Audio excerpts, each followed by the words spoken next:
The Adventures of Rosie and the Magic Lamp.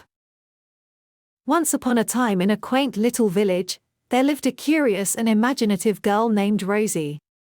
Rosie loved exploring and often found herself on grand adventures in her backyard, pretending she was in a far-off land. One sunny afternoon, while playing near an old oak tree, Rosie stumbled upon a peculiar object buried in the dirt.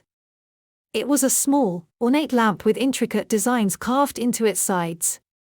Rosie's eyes sparkled with excitement as she brushed off the dirt and held it up to the light.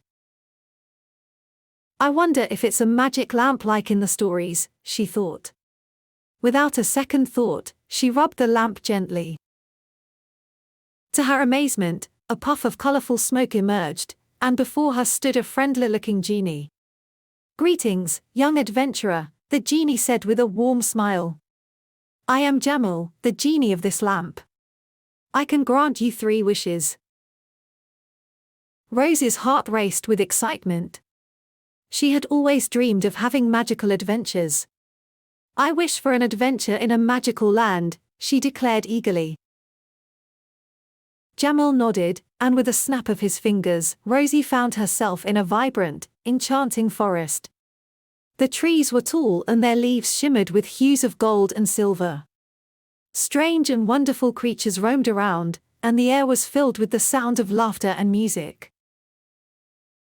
Rosie began exploring this magical land. She made friends with a talking squirrel named Nutty, who showed her around. Nutty introduced her to a wise old owl, a playful unicorn, and a group of singing fairies.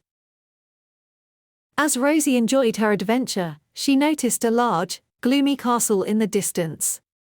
The castle seemed out of place in such a joyful land. Nutty explained that the castle belonged to a lonely dragon named Drako, who had lost his ability to fly and had become sad and reclusive. Rosie felt a pang of empathy for Drako. She used her second wish wisely. "I wish for Drako to be happy and able to fly again," she said. Jamil granted the wish, and in an instant, the castle brightened up. Drako emerged, his wings strong and shimmering. He flew gracefully around the castle, roaring with joy. He landed near Rosie and thanked her with a gentle bow. "Thank you, kind girl. You have brought happiness back to my life," Drako said, his eyes twinkling with gratitude.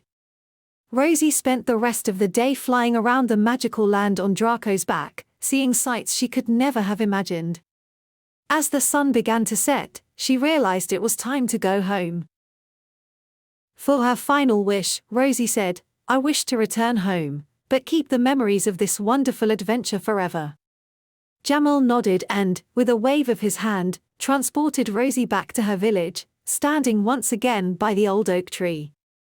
The magic lamp was still in her hand, but it had lost its glow.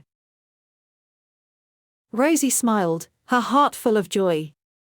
She knew that even though the adventure had ended, the memories would stay with her forever.